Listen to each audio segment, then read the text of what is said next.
Good morning, everybody. I am super motivated this morning. We've just gotten off a call that we do every single month, and you're welcome to be part of the call. It's a free conscious human leadership conversation that we have, and we talk about a whole range of topics to do with becoming a more conscious leader. And the session that we just had this morning, we concentrated on setting intentions in order to deliver outcomes. And we got into a really interesting conversation around value and around value-based outcomes and using that as a way to determine whether or not someone's been successful instead of the normal kind of hourly rate that you might look at using. Or in the world of law and the world of accounting, you've got billable hours. And I think it's a really interesting conversation that I'm seeing on LinkedIn at the moment around billable hours, because this way of billing wasn't invented for humans. It was invented so that lawyers and accountants were able to attribute their value using an hour-based model. Now, if you know a lot about law and accounting, you'll know that someone might do something for you in 30 minutes that would be immensely valuable and that could be life-changing.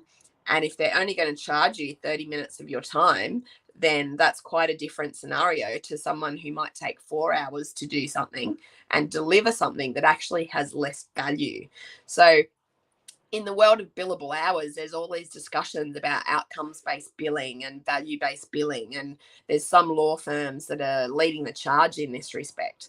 And I'd love to see this more and more in society, where we don't attach the number of hours to the value of whether something is actually demonstrating its own value to us in our life. It's interesting when you're coaching with clients, and the question of what kind of value does coaching have, because very often in a conversation with a client, I won't know which part of the conversation the client actually gets the most value from. So they might take value from this part, whereas I might have thought that they might have got value from this part.